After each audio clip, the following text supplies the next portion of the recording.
The humidity of soul in August always felt like a physical weight, but today it was suffocating. Linda Weaver stood outside the shimmering glass monolith of her hard-earned work. Weaver Kim Tech, the company that no longer bore her name, and she hadn't set foot past the lobby in 7 years. At 55, she was a woman of sharp angles and soft edges, her hair cropped in a silver-flecked natural fade, her suit a sensible charcoal gray. To the scurrying interns in their designer loafers, she was just another Ajuma, a grandmotherly figure, invisible, part of the city's background noise. She adjusted her glasses and felt the phantom sting of the knife in her back. 7 years ago. "You're the heart of this company, Linda Nim," Ji-hoon had said, his face a mask of youthful devotion. He was 24, brilliant and hungry. Linda had treated him like the son she never had, sharing her blueprints for the Aura interface, a technology that bridged the gap between AI and human empathy. She had built the firm from a single desk in a cramped Itaewon flat. Then came the morning of the board meeting. Linda had walked in, tablet in hand, only to find the locks changed. Her key card blinked red. Ji-hoon had stood on the other side of the glass, surrounded by men in dark suits. "The patents are in my name, Linda," he'd said through the intercom, his voice devoid of warmth. "The board feels that a foreign woman of your maturity isn't the right face for a Korean tech revolution. Go home, retire, you've done enough." She hadn't even been allowed to get her coat, present day. Linda blinked, the memory receding as a black sedan pulled up to the curb. It wasn't just a car, it was a predator on wheels. The guards at the entrance straightened their backs, their faces tightening with fear. "The Reaper is here," someone whispered. Min-ho Kang, the chairman of Kang Global, stepped out. He was 50, possessed of a lethal, cold handsomeness and a reputation for dismantling companies like they were Lego sets. He didn't look at the people bowing to him. He looked through them. Linda watched him walk toward the entrance. She knew why he was here. He was about to sign a merger with Weaver Kim Tech, now Kim Tech. He was about to hand Ji-hoon the keys to a kingdom. And she knew something Min-ho didn't. She stepped forward, cutting through the path of his security detail. A large man in a suit immediately blocked her way, his hand out. "Back up, ma'am. This is a private entrance."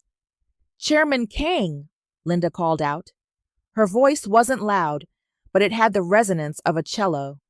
It carried a weight that made Min-ho pause. He turned, his dark eyes narrowing. He saw a black woman with silver-streaked hair, middle-aged, standing her ground with a calm he wasn't used to seeing in his presence. "I don't sign autographs," he said, his voice like sliding stones. "I'm not looking for an autograph," Linda replied, walking toward the perimeter of his space. "I believe you have reviewed the Kim Tech integration logistics. Page 42, paragraph 3. Min-ho paused, his interest piqued by the sheer audacity. He glanced at his device. "What about it?" "The data encryption isn't proprietary," Linda said, stepping closer. The guards shifted, but Min-ho held up a hand to stay them. "Ji-hoon sold you a master key system, didn't he? He told you it's unhackable." "Yes," Min-ho said coldly. "It's a backdoor loop," Linda countered. Her eyes flashed with the brilliance she'd suppressed for 7 years.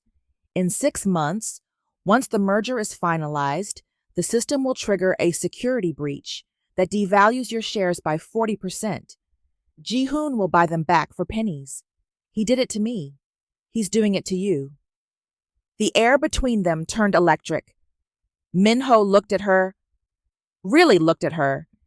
He didn't see an Ajuma. He saw a strategist. "Who are you?" he demanded. Linda straightened her blazer, the Seoul skyline reflecting in her glasses. "I'm the woman who built the house he's trying to sell you," she said, "and I'm the only one who knows where the explosives are buried." Min-ho studied her for a long, silent minute. The Reaper was known for his instinct. Right now, every instinct he had was screaming that this woman was the most dangerous person in the district. Get in the car, Minho commanded. I don't take orders, Chairman, Linda said, a small, knowing smile playing on her lips. I take partnerships. Minho's lips didn't quite curl into a smile, but the ice in his eyes cracked.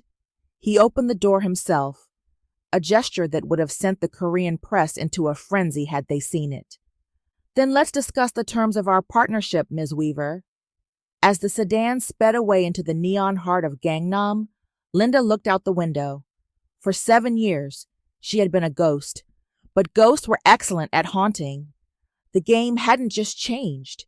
It had finally begun. The interior of the car was a vacuum of silence, insulated against the roar of Seoul's midday traffic. Minho Kang sat perfectly still, his silhouette silhouetted by the passing neon of the Tehran Road district. He didn't look at Linda.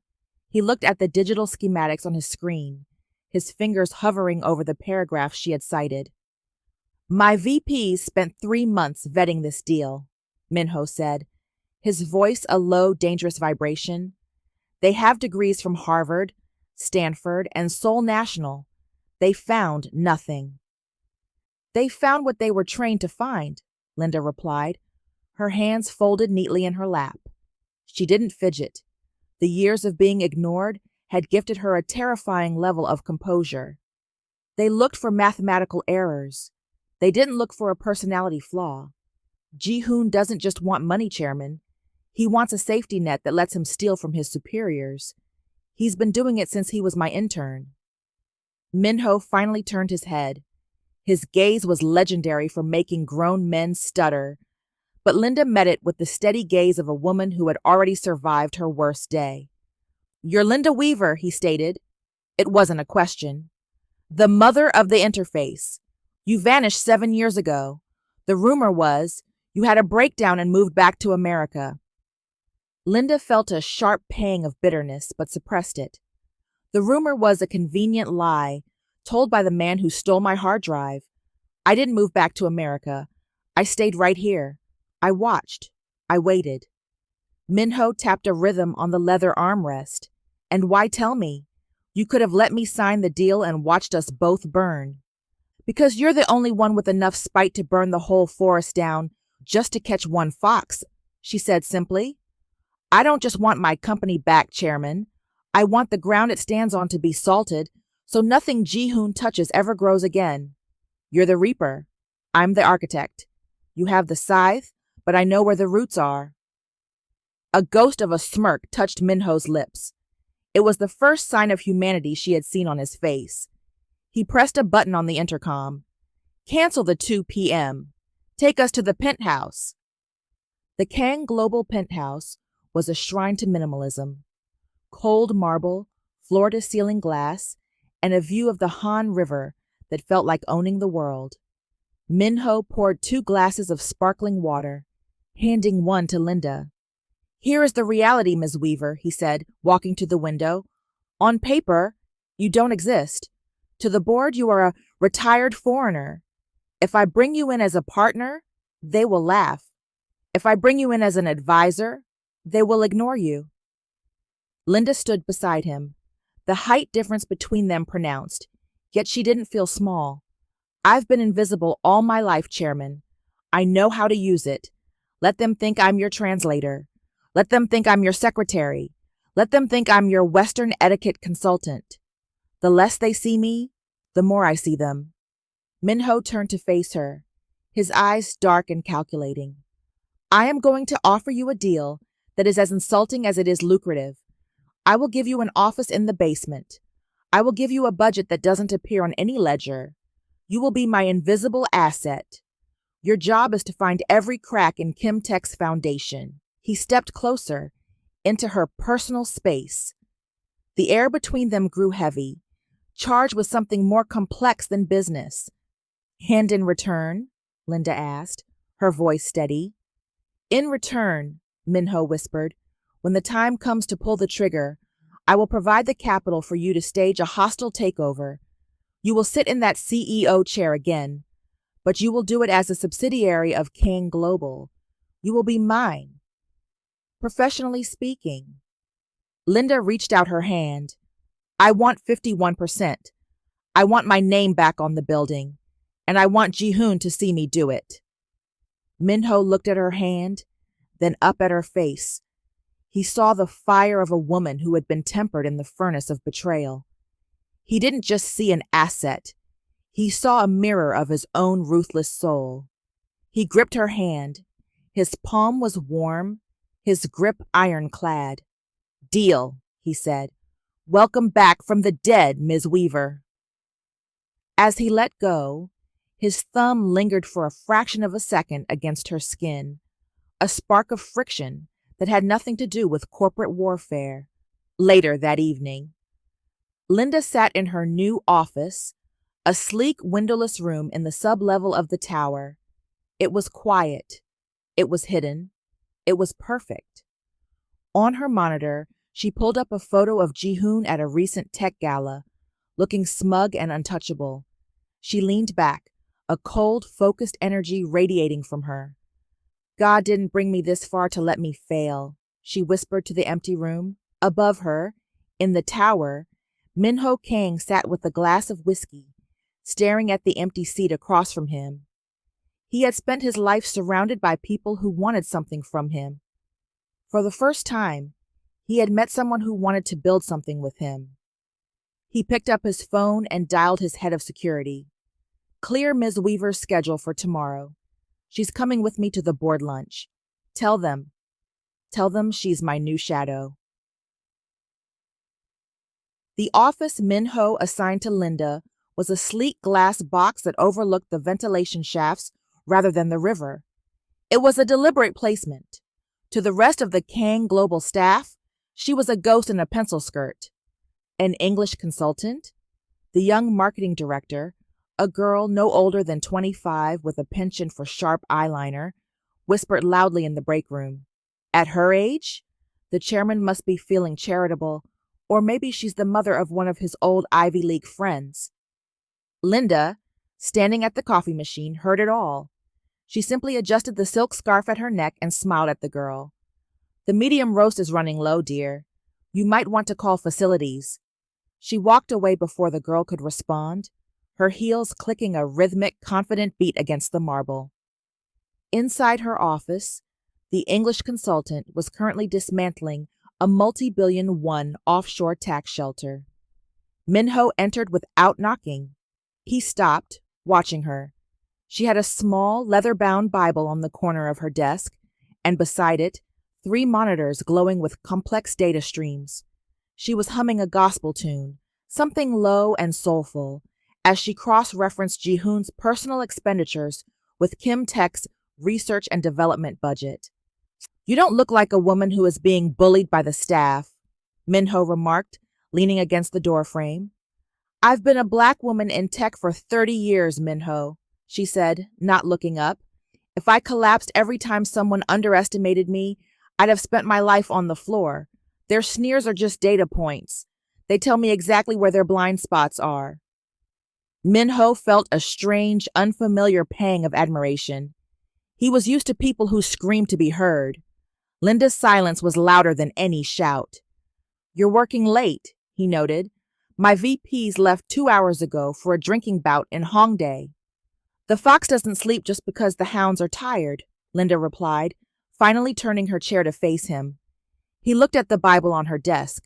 You really believe in that? That there's a plan for all this? I believe that I was meant to lose everything 7 years ago so that I would be the exact person you needed today, she said firmly. And I believe you're lonelier than you let on, Chairman. The silence that followed was heavy. Min-ho didn't deny it. Instead, he straightened his tie. Put your coat on. I'm hungry, and I'm tired of eating with people who only want to talk about my stock price. He didn't take her to a 5-star hotel. He took her to a pojangmatcha, a small, orange-tinted street stall tucked into an alleyway in Mapo. The smell of grilled pork belly and spicy rice cakes filled the air. They sat on plastic stools, the chairman of a global conglomerate, and the woman the world had forgotten. Minho poured her a glass of soju with practiced precision, and she returned the gesture, her hand steady. My father died when I was 12, Minho said after the third round of soju and a shared bottle of makeju.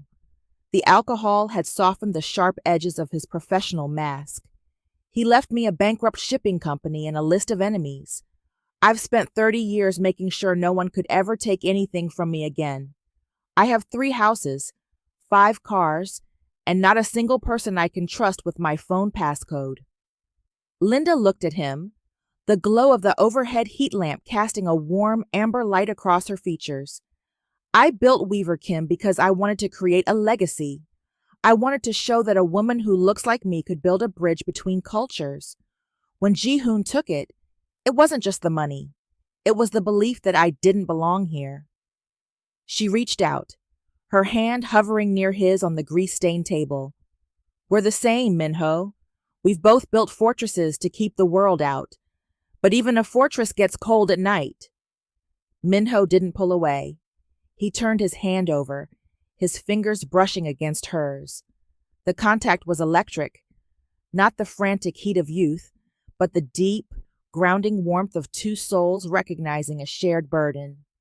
I didn't hire you just to destroy Ji-hoon, Minho admitted, his voice a low rasp.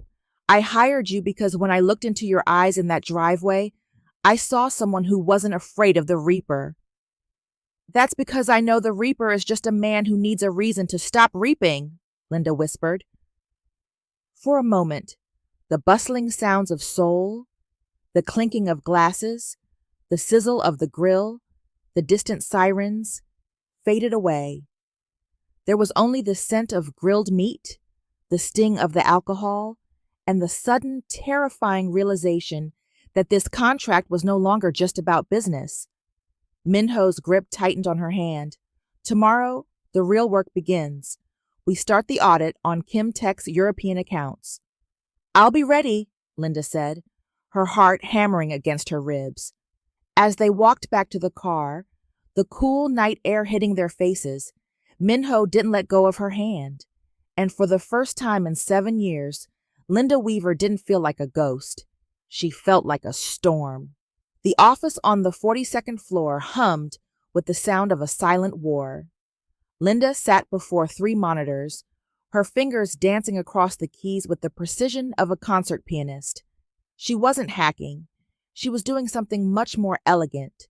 She was using the very protocol she had written a decade ago. Backdoors she'd left not for malice, but for maintenance, to send a series of ghost requests to Kim Tech's primary lithium suppliers in Indonesia. By 2 p.m., a cascading delay hit Kim Tech's production line. It was subtle enough to look like a logistical hiccup, but severe enough to freeze their quarterly launch. Linda leaned back, taking a slow sip of her tea. On her screen, she watched the internal Kim Tech comms, which she still had access to via an old administrative shadow account. The panic was immediate. "Where is Ji-hoon?" one message read. "The chairman is screaming. We're losing 40 million won every hour the line is down." Linda's eyes cooled. 40 million, she whispered. "That's what my severance was supposed to be. Let's see how you like the interest." The door to her office swung open. Minho stood there, dressed in a tuxedo that looked like it had been carved onto his frame by a master sculptor. He held a garment bag in his hand. "The supply chain hit worked," he said, his voice carrying a hint of dark satisfaction. Ji-hoon just canceled his appearance at the Blue Moon Gala to deal with the emergency. He sent his subordinates instead. He draped the garment bag over the chair opposite her, "which means the stage is clear for us." Linda looked at the bag. "Minho, I don't need to be at a gala." "You aren't going as my consultant," Minho said, stepping closer until the scent of his sandalwood cologne filled her space. "You're going as my partner. Tonight, we stop being a secret. Tonight, we start the psychological warfare." The Blue Moon Gala was held in the grand ballroom of the Shilla Hotel, a sea of silk, diamonds, and the crushing weight of old money. When the doors opened for Chairman Minho Kang, the room didn't just go quiet, it inhaled. Minho entered with his arm offered to Linda. She was a vision in midnight blue silk, the fabric draped in a way that paid homage to her heritage, while maintaining the sharp architectural lines of Korean high fashion.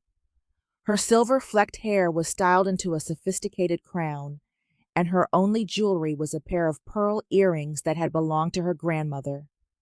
The whispers started like a grass fire. Who is she? Is she a diplomat? Is that a black woman with the Minho Kang?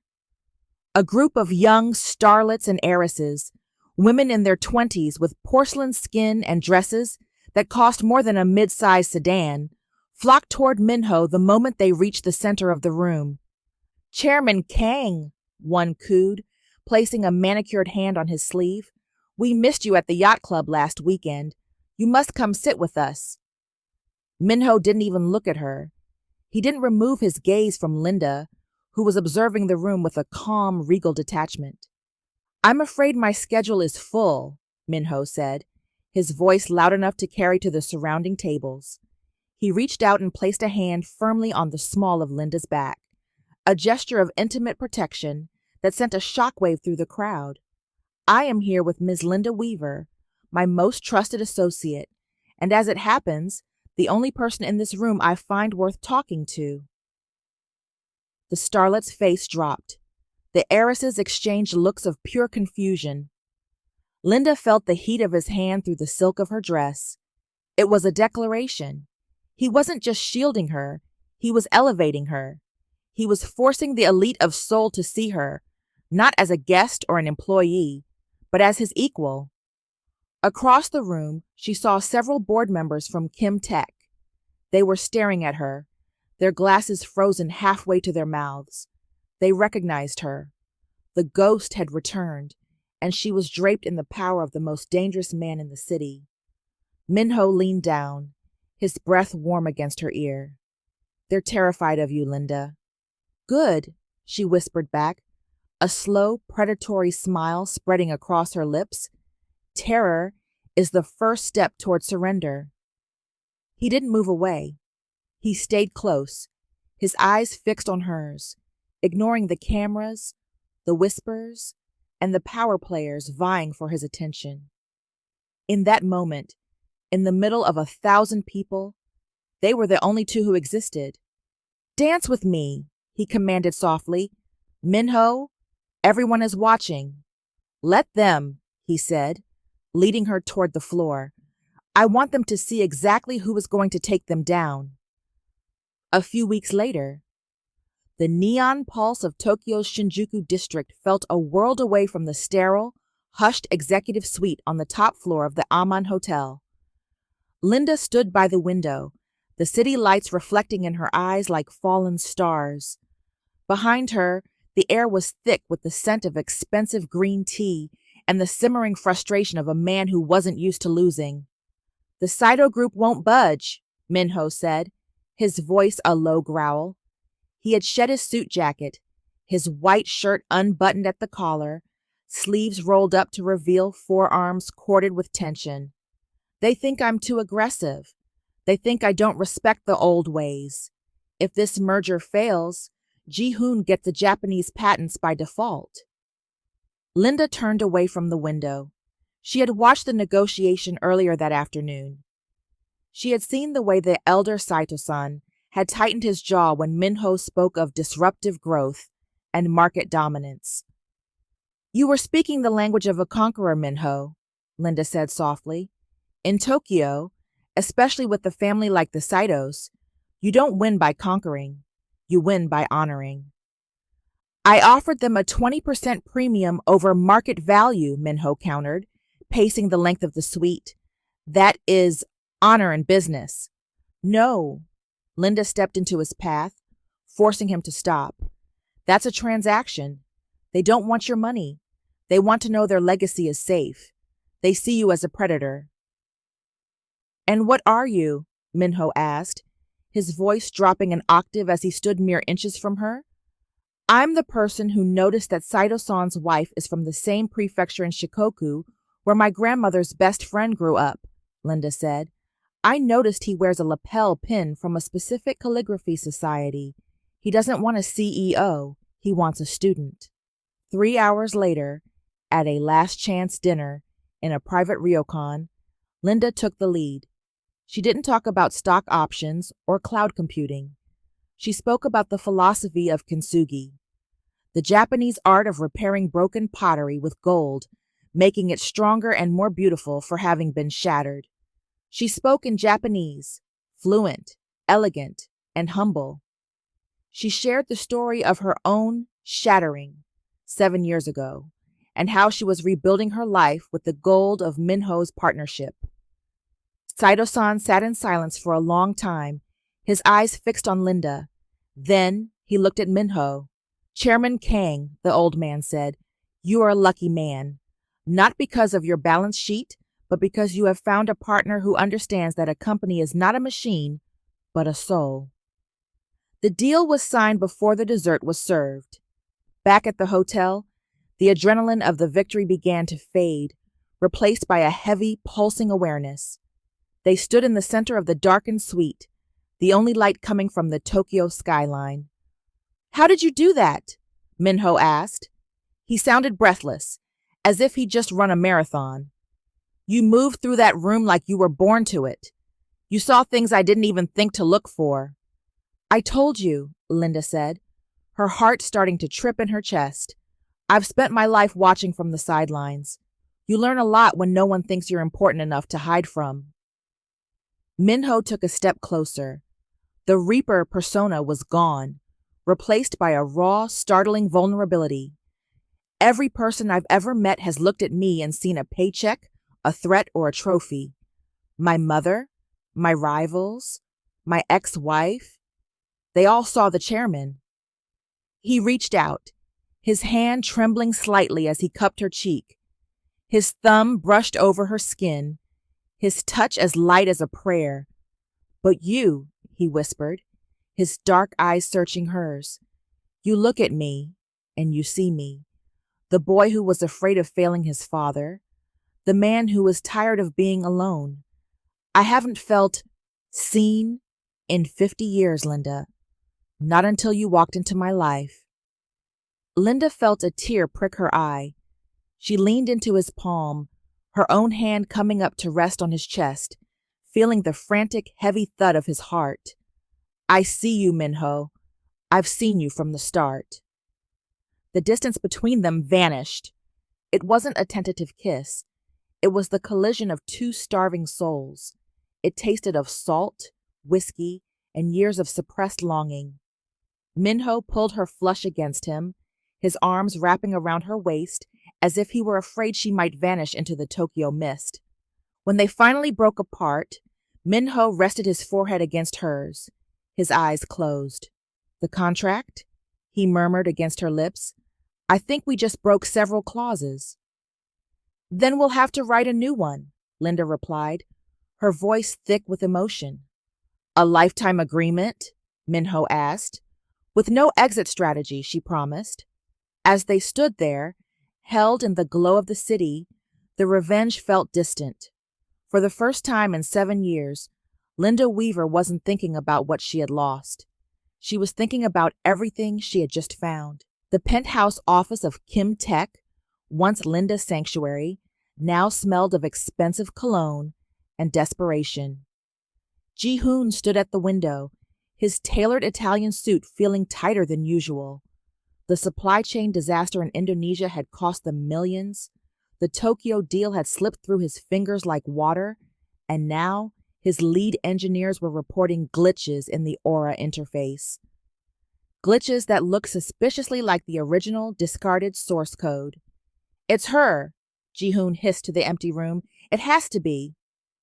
He looked at the grainy surveillance photo his head of security had pulled from the Blue Moon Gala.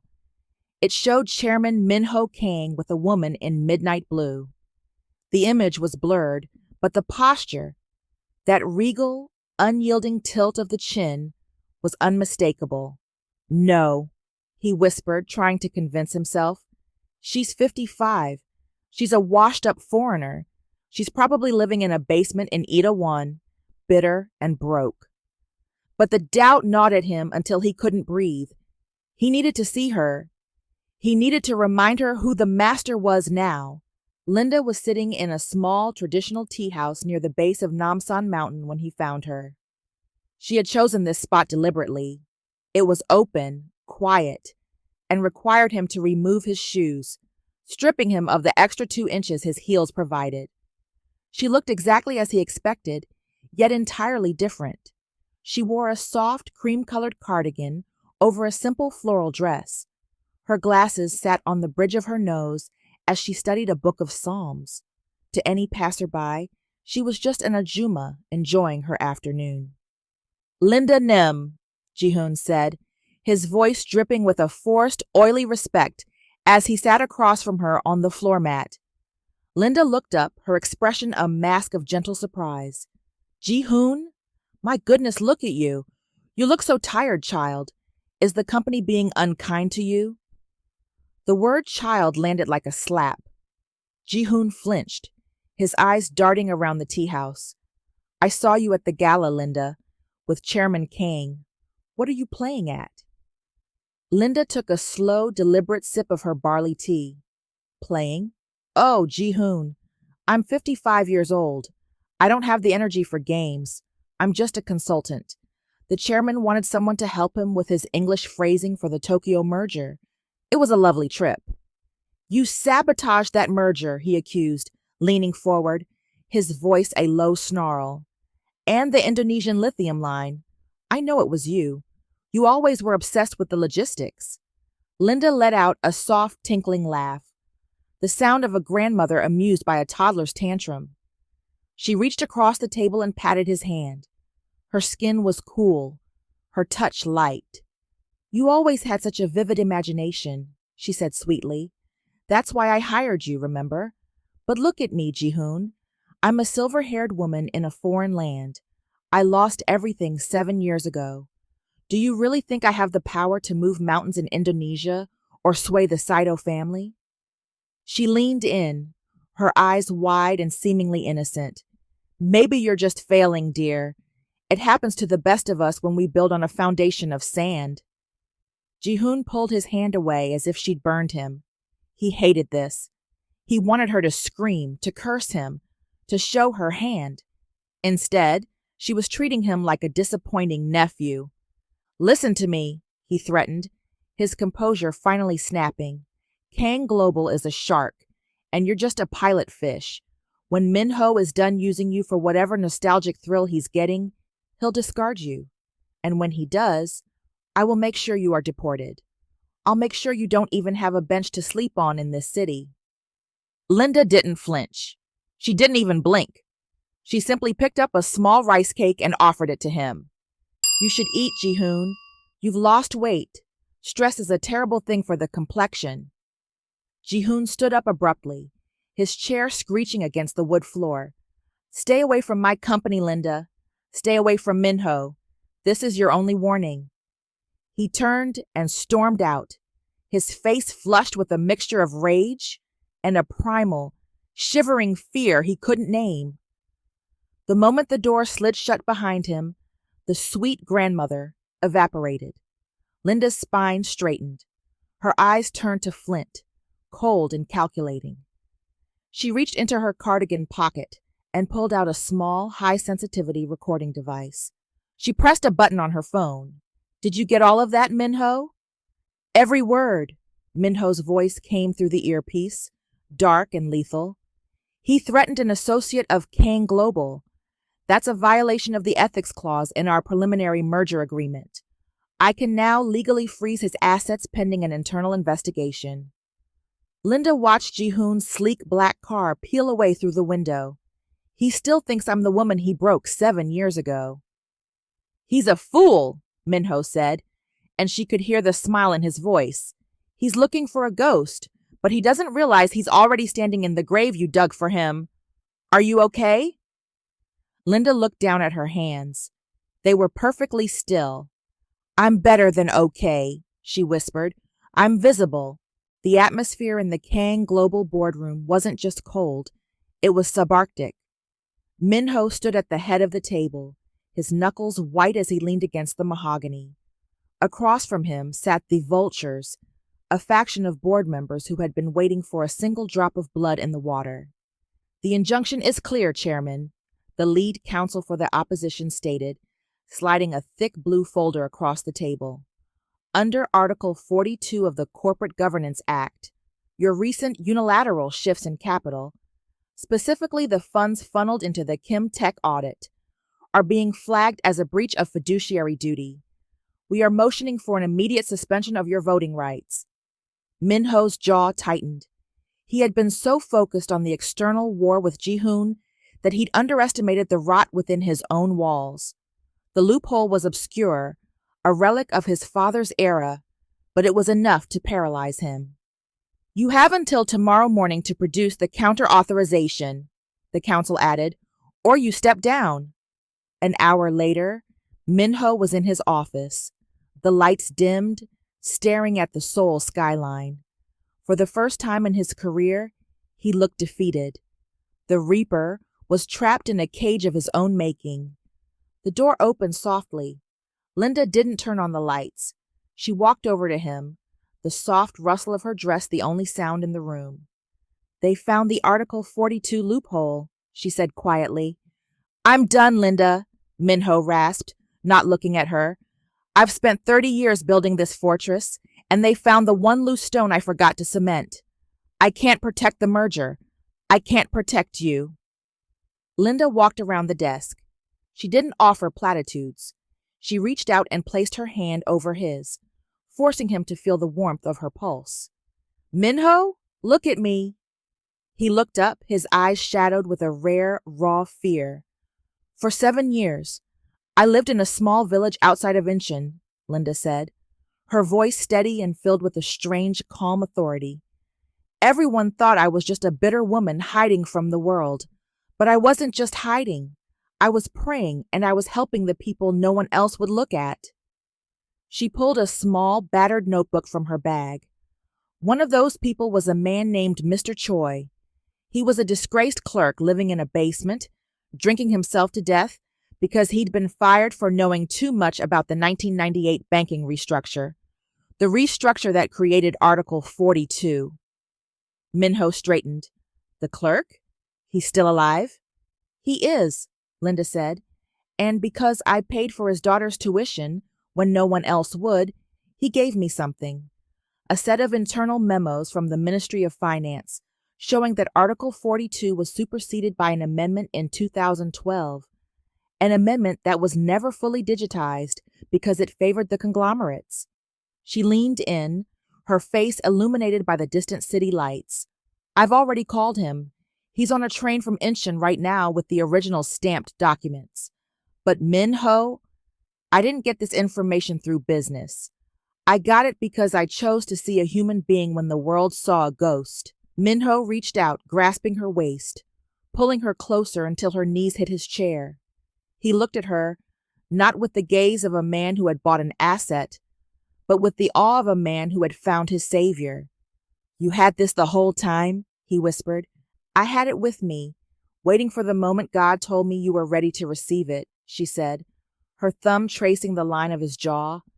"You've spent your life thinking you had to be the strongest person in the room.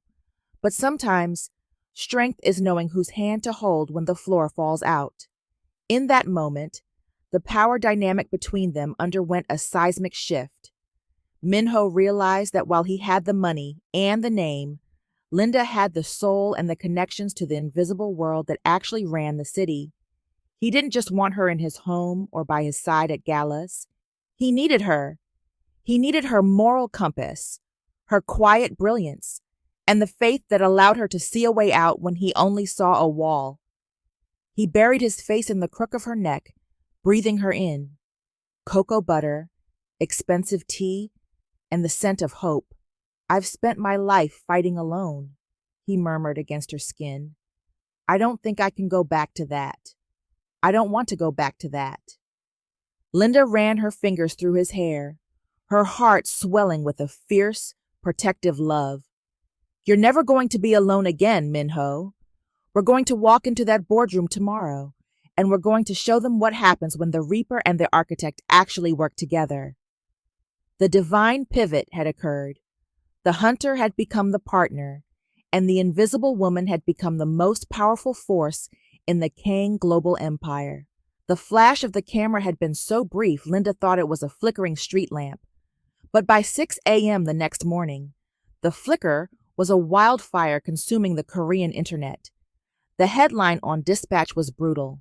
"The Reaper's new muse, Chairman Min-ho Kang, spotted an intimate moment with mystery foreign woman." The photo was high resolution. It captured them leaving the Pojangmacha in Mapo. Min-ho's hand draped protectively over Linda's shoulder, his head tilted toward hers in a way that screamed intimacy. Linda sat in the back seat of the sedan, scrolling through the comments on her tablet. The anonymity of the internet had unleashed a flood of vitriol. "She's at least 50. Is he having an auntie complex? A black woman? What happened to the elegant heiresses? She's probably a gold digger who moved here to prey on lonely CEOs. Doesn't he realize she's making our country look bad?"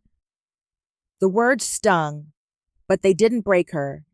She had been the other her entire life. However, when she looked at Min-ho, sitting beside her, she saw a vein pulsing in his temple that she had never seen before. He wasn't hurt. He was murderous.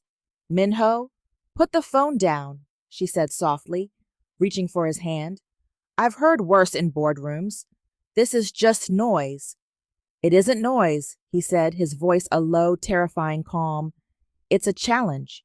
They think they can use your identity and your age to diminish your worth. They think you are a distraction to my leadership." He turned to his driver. "Change the route. We aren't going to the side entrance. Take us to the main lobby of Kang Global, and tell the press office to call a mandatory briefing in 1 hour."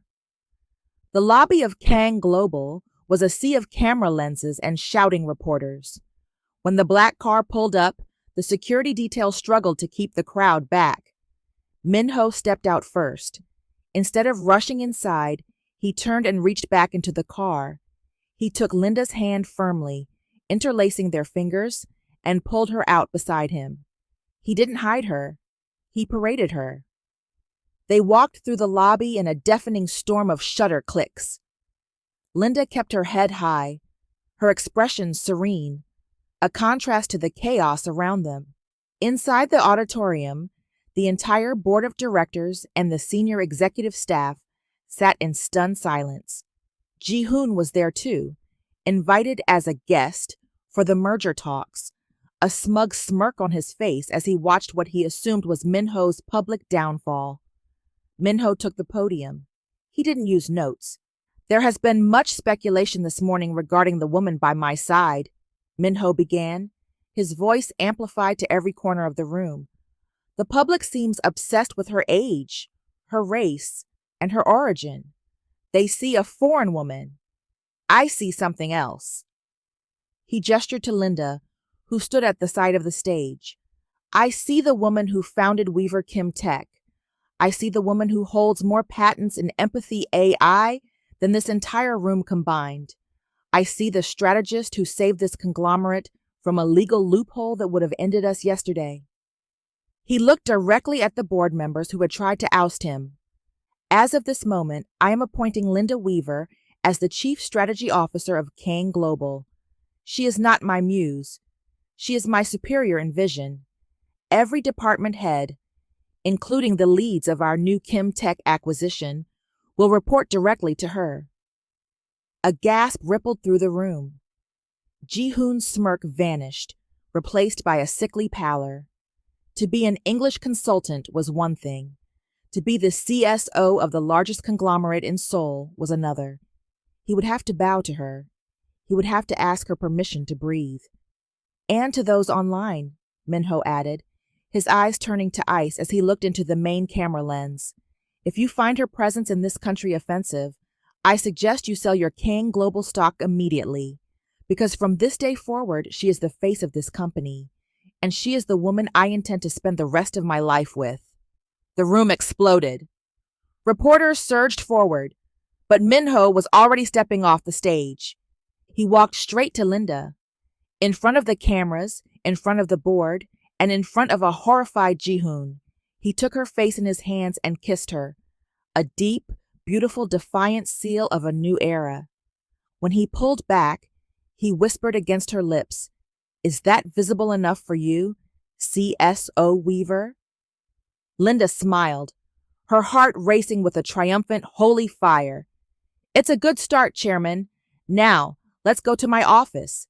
I have some people to fire." The roar of Seoul's engines faded into a rhythmic hum as the black sedan climbed the winding roads of Gangwon Province.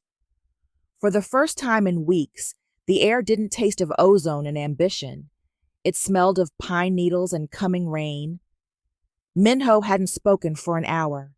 He drove himself, having dismissed the security detail for the weekend, a move that, for him, was the equivalent of walking naked into a battlefield.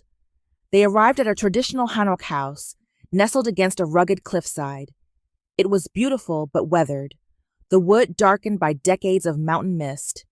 "I haven't been here in 12 years, Minho said, his voice sounding thin in the vast mountain silence. "This was my father's hideaway. Before the debt, before the heart attack, before he turned me into a weapon." Inside, the house was a time capsule of 1980s austerity. They sat on the floor of the porch, their legs dangling over the edge as a light drizzle began to fall. Minho produced a dusty bottle of plum wine. He didn't pour it with the usual corporate ceremony. He just filled 2 simple ceramic cups.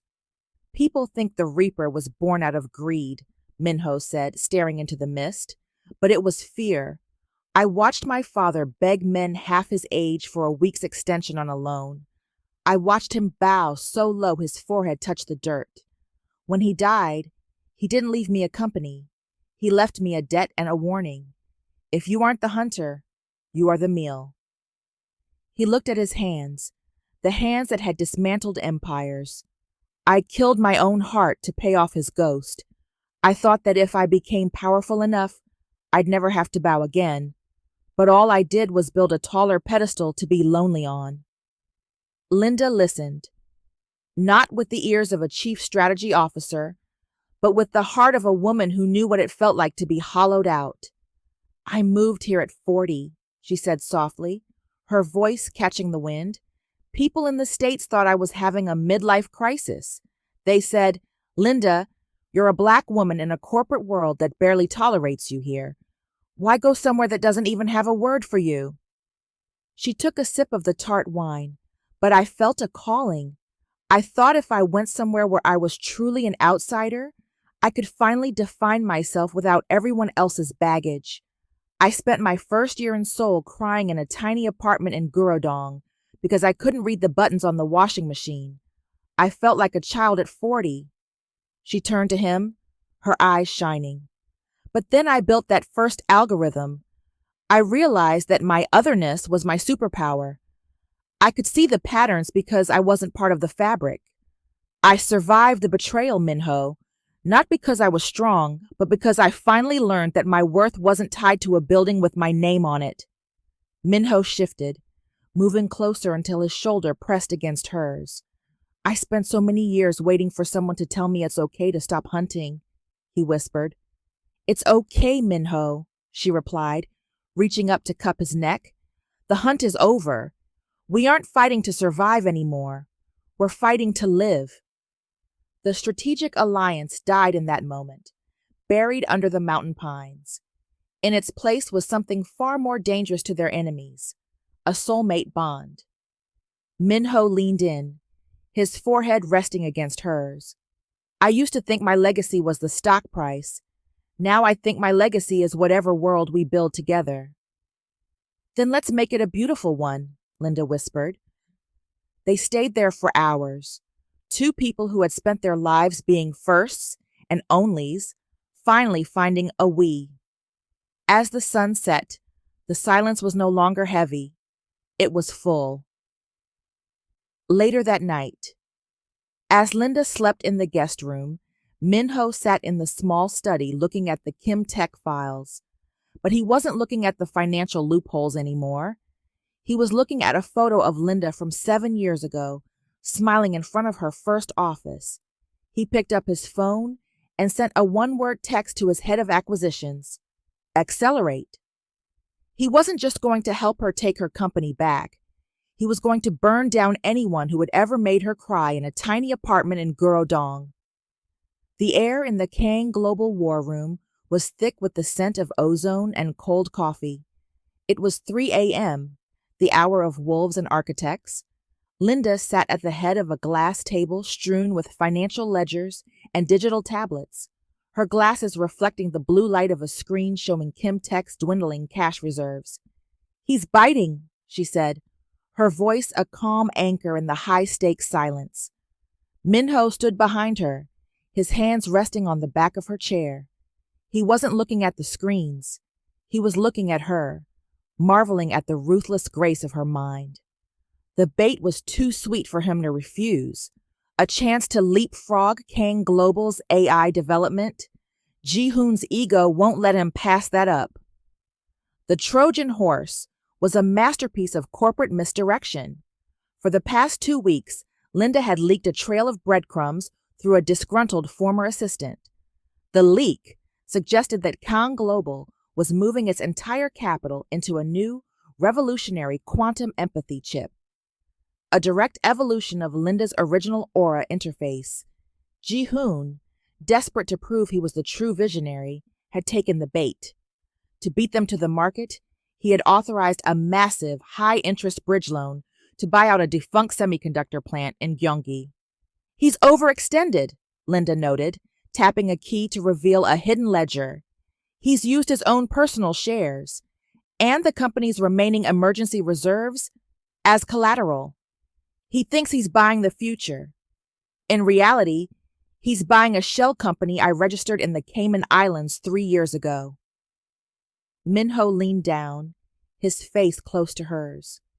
"You've been holding on to that shell company for 3 years?" "I told you," Linda said, a small, dark smile playing on her lips. "I was a ghost, Minho, and ghosts have a lot of time to plan." The final phase of the trap required a delicate touch. They needed Ji-hoon to feel triumphant right until the moment the floor vanished. At the Kim Tech headquarters, unaware of the impending storm, Ji-hoon was popping champagne.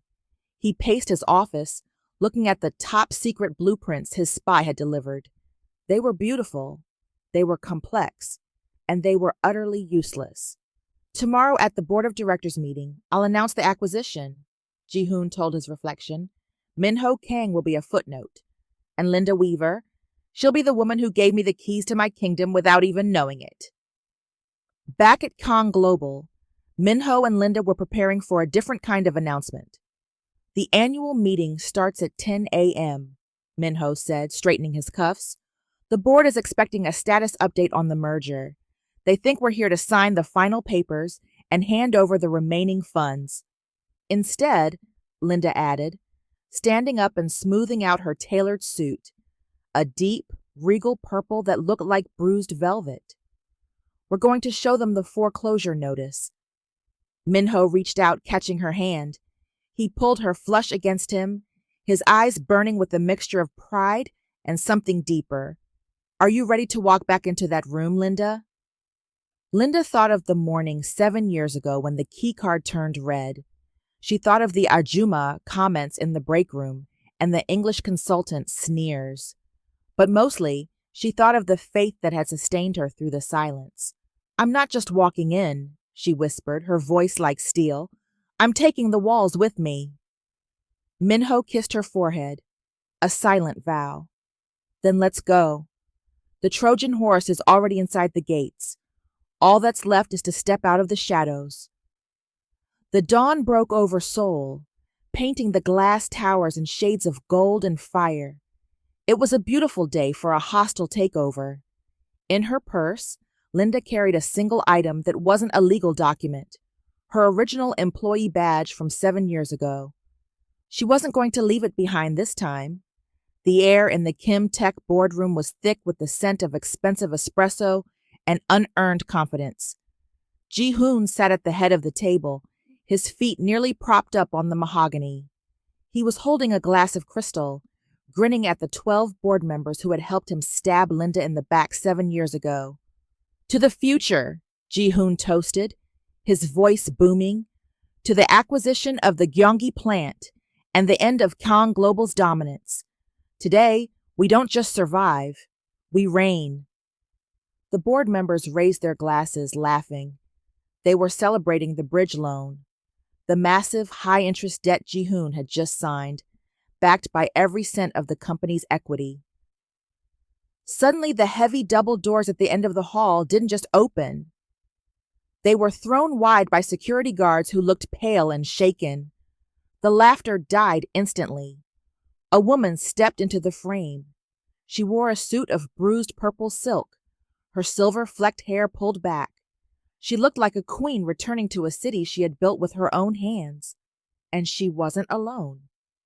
Chairman Min-ho Kong walked beside her, his hand firmly interlaced with hers. The Reaper wasn't leading her. He was flanking her, providing the muscle to her majesty. Ji-hoon stood so abruptly his chair flipped over. "What is this? This is a private board meeting. Security, remove them."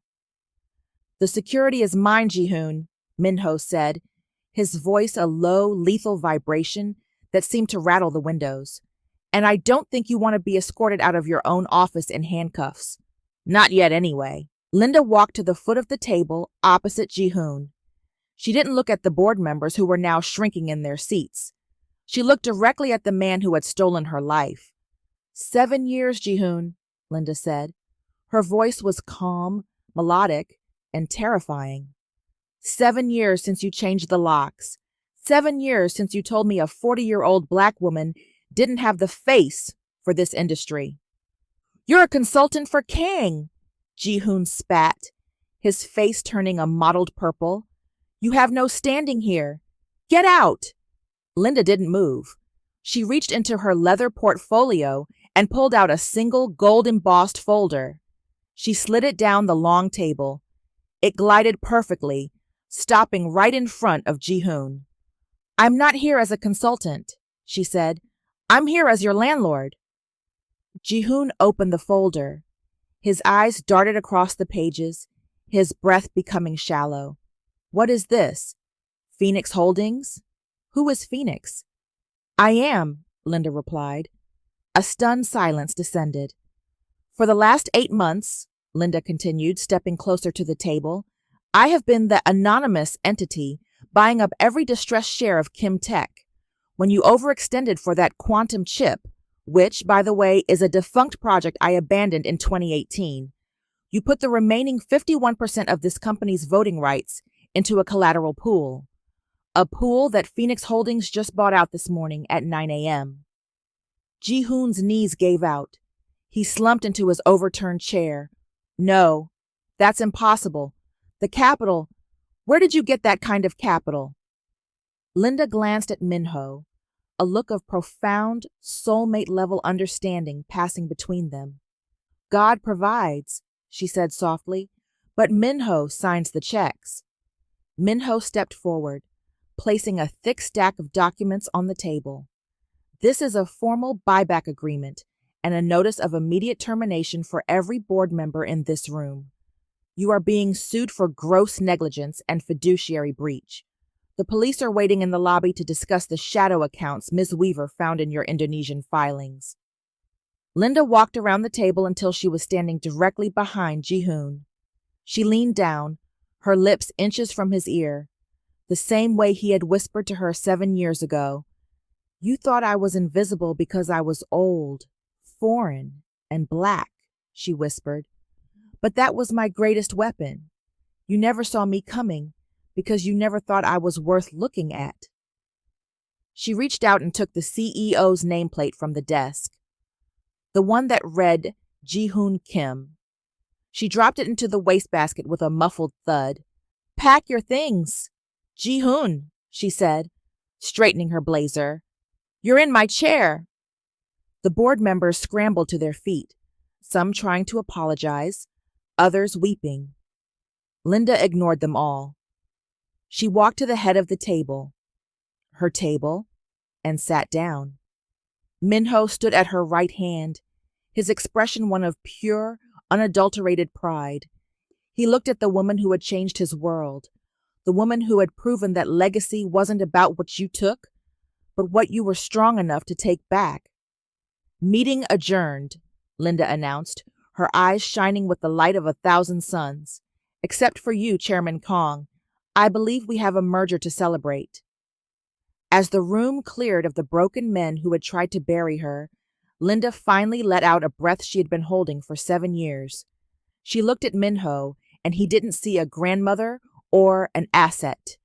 He saw his queen. The aftermath of the boardroom massacre, as the press dubbed it, was a symphony of falling dominoes. Ji-hoon's arrest was broadcast on every major news network. The image of the once golden boy of tech being led out of the Kim Tech building in handcuffs, his face shielded by a rumpled designer jacket, became the defining image of the year. He was facing 15 years for corporate espionage, embezzlement, and fraud. The board members who had stood by him were stripped of their assets, their reputations dissolved in the acid of public scandal. But for Linda Weaver, the victory wasn't in the destruction of her enemies. It was in the silence of the room when she finally sat alone in her office, the nameplate on the door now reading, Linda Weaver, CEO and co-founder. The merger happened 6 months later. It wasn't a takeover, it was a fusion. Kang Global and Weaver Kim Tech became Weaver Kang International. It was the first conglomerate of its kind, a bridge between Western innovation and Eastern execution, built on a foundation of empathy-driven AI. Linda didn't just run a company, she changed a culture. She implemented mentorship programs for older women in tech and created a scholarship for foreign entrepreneurs in Seoul.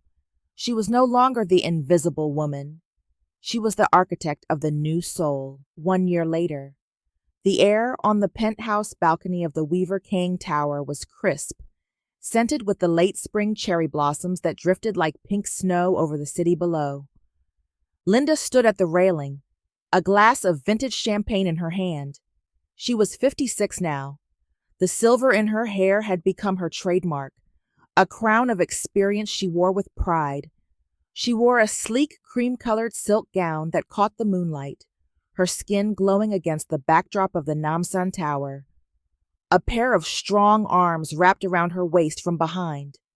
Minho pressed his face into the curve of her neck, breathing her in. He had traded his Reaper persona for something softer, though no less formidable. With Linda, he was simply a man who had finally found his home. The board meeting for the Paris expansion is tomorrow, Minho murmured, his voice a warm vibration against her skin. They're nervous. They've heard you're a tough negotiator. Linda laughed, a rich, soulful sound that echoed over the balcony. Let them be nervous. It keeps them honest.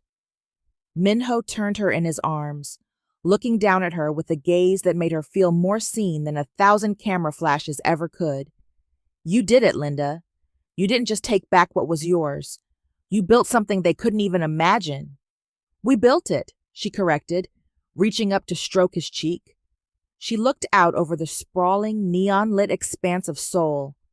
8 years ago, she had stood on a street corner in this city, feeling like a ghost, wondering if God had forgotten her in a foreign land.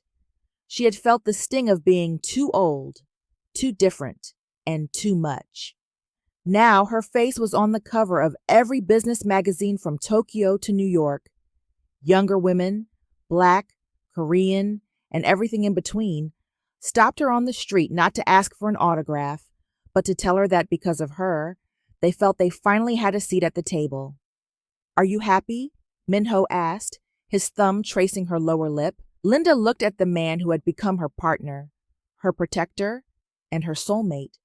She thought of the sweet revenge that had brought them together, and the love that had kept them there. I'm not just happy, Minho, she whispered, leaning in to kiss him as the city lights twinkled like a million silent prayers beneath them. I'm visible, And for the first time in my life, I'm exactly where I'm supposed to be. The ghost of Gangnam was gone. In her place stood a queen, her legacy secured, her heart full, and her future, bright, bold, and black, stretching out as far as the eye could see. The architecture of grace. The Sunday morning sun filtered through the stained glass windows of a small, vibrant church in the heart of Itaewon. It was the same church where Linda had sat in the back row 8 years ago, a silent face in the pews, praying for a strength she wasn't sure she still possessed. Today, she wasn't in the back row. Linda sat in the front, her hand resting comfortably in Minho's. The Reaper of Soul looked strikingly at peace in a sanctuary that didn't care about his net worth.